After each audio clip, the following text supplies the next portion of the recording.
Sa matag higayon nga makadungog ta nining pulong nga pariseo na nagitay atong kaugalingon nga pagsabot og ang yanon atong pagsabot og pariseo lain ang gisulti, lain ang buhaton, lain ang tuyo, lain ang tumong. Sa laktod nga pagasulti pagpakaron ingnon duhay naong ug kini unta sila. Sa panahon ni Jesus, kanunay niya nga paborito nga mga kauban o ni usas mga gitawag og kaatbang og dili mo dawat siyang pagtulunan o wagin mo dawat. Gani hangtod karon ngaling mga Hudiyo nagpaabot pa sa tinunan nga Mesiyas. Sa ilang pagkakita ni Jesus, pagdungog sa iyang mga pulong sa pagwali ang mga maayong balita, pag-ayos masakiton ug sa tanang buhat sa pagpangluwas, dili na unta sila mangita pa og tilimadon, no? Timailhan o signs. Kaya nakita na nila ang sumpay man signs and wonders, the work of Jesus. Puno na sa katinga o kahibulungan o milagro. Kay dili na sama sa mga propeta nga muhatag sila og mga tilimadon nga mao ni ipabuhat sa Ginoo. Mura kaniadto ang mga magwawali sa pulong sa Ginoo, ilabi na ang mga propeta. Mura sila og itandi nato og kanang ingon ako ba nga palitan na kay adtuon o sa kalugar na arrow this way 500 meters. Unsay atuon na to, eskulahan ba, hospital o asang napita. It's a sign pointing to the real thing. Simbolo nga mutug-an, muhatod sa tinuod o direksyon o maong panghitabo. O ang himo ni Jesus, dili na tilimadon kay siya naman.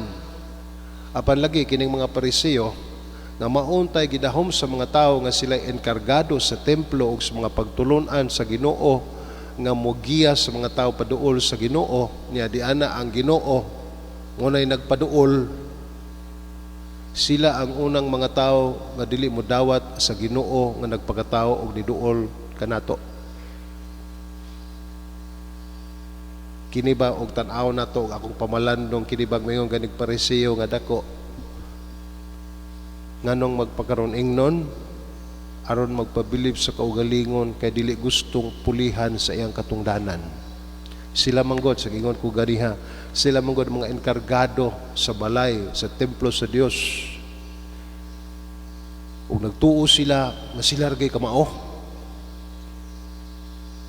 Ug nay mosulti bisag nahibaw na gyud na sila tanan nilang gibasas bala ang kasulatan ang tanang mga gisultis mga propeta nga mauna ni ang Mesiyas nga na sila atubangan apan dili gayud sila mudawat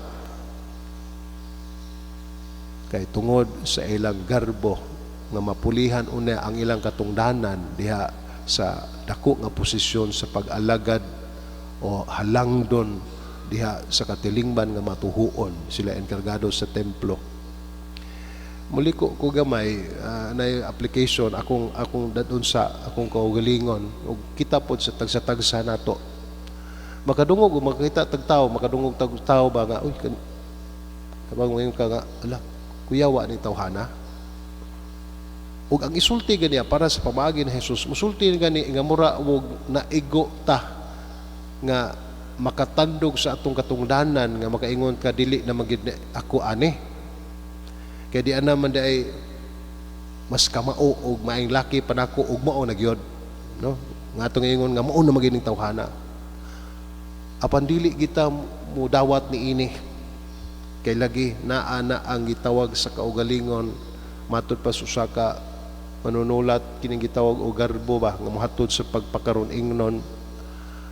Ang garbo matud pa niya ini kamatay nato buhi pa ni 20 minutes. Kuyaw kayo, no? Pride is still alive. When you are dead, it's 20 minutes, still kicking and alive. Kinapilagruhan nga kinaiya sa tao nga mopatay sa tanan nga kaayo sa Ginoo ug makaali makatabon sa grasya ug kaayos Ginoo ug munang di na ta mobuhat og maayo. Wala man makakita og matag higayon nga makadungog mogamit ta ning ingon parisiyo kadako. Murag natay nasabtan nga gamay nga atong application niini. Ug unsa ipabuhat ta sa Ginoo aron maduol ta niya, atong isumpay ang unang pagbasa ni Propeta Micah. Nangutana ang mga maghahalad nga nalayo na sila sa Ginoo, gisultian sila sa Ginoo, nalayo na mo nako. Ug ang katawhan sa Dios pinaagi ni Propeta Micah ningon ni Micah o Micah, no? Ningon siya, unsa may akong buhaton? Igo na ba ka ng halad sinunog? Igo na ba ang mananap nga akong ihalad sa Ginoo?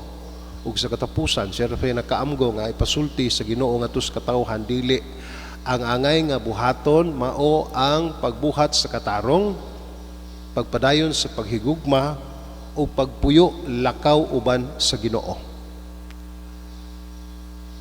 Is to do what is right, to love what is good, and to live and walk humbly with God.